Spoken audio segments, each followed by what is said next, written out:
Welcome to Headline Automotive News and Essay Podcast. This is Rob Lofaris. Today is Tuesday, July 19th, 2022. In this week's podcast, we'll discuss car design, specifically why sedans aren't selling any longer. Well, I guess the writing was on the wall. Back in the early days of transportation, riding a horse gave you a significant elevated view of the road ahead.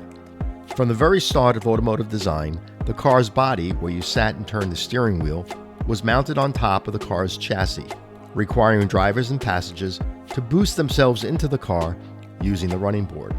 But once in, you felt very secure in your little room up high with a significant view of the road ahead.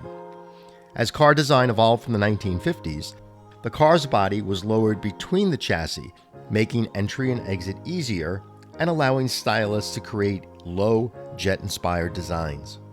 For the most part, during the 1960s, somewhere through the 1980s, most car buyers really enjoyed being low to the ground. Sedans were likable. 4 low-profile doors to open, a lockable trunk where you can place groceries standing up, and then slam closed to hear the sound of a well-engineered car. Station wagons and coupes also were in play, mostly based on the original sedan chassis, all featuring nice styled front and rear chrome bumpers. Because the car industry is notorious for creating the next best thing, sometime during the late 1970s, Ford and Dodge sought out to create their own version of the Volkswagen microbus, something you can park in your garage with the ability to carry a 4x8 sheet of plywood once the rear gate was closed. For some reason, carrying a sheet of plywood was real important back then. Lee Iacocca, having freshly been fired from Ford in 1978, went on to save both the Statue of Liberty and Chrysler with the launch of the K-Car, and in 1984, he introduced the Dodge minivan. In addition to the cool sliding doors, the minivan introduced the ability to see the road from a whole new vantage point.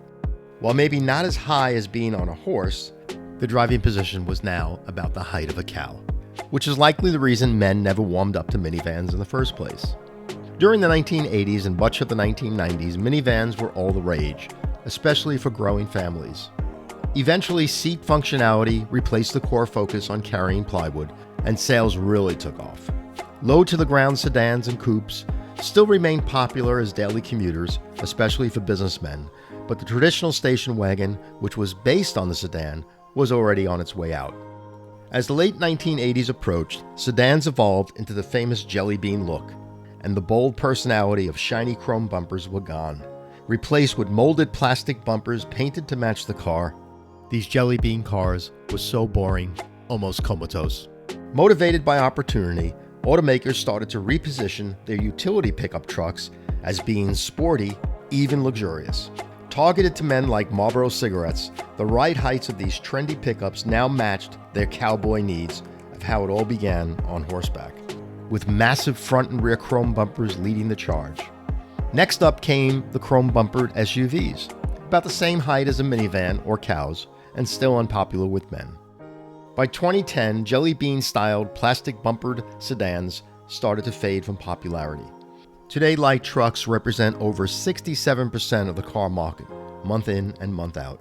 And even with a crunch on gas prices, the massive chrome bumpered pickup trucks, mostly using solid axles and leaf springs borrowed from the 1930s, represent the cash cow or horse for the car manufacturers, with gross profits exceeding way over $10,000 per copy. I guess it's fair to say that ride height and chrome bumpers do matter after all. So does the rider image. Is there a chance for sedans to make a comeback? Well, the average cost of a new car today is over $45,000, and some fancy-dancy pickup trucks are soaring over $100,000 in your Ford showroom. So yes, I would say there's a huge opportunity to reintroduce the concept of affordability. Something like a no-frills version of a 1970s Dodge Dart, priced under $18,000. And even if the ride height isn't much to brag about, just make sure it has chrome bumpers, front and rear. It's likely the real reason sedans died off in the first place. This is Rob Lofaris. Thanks for listening.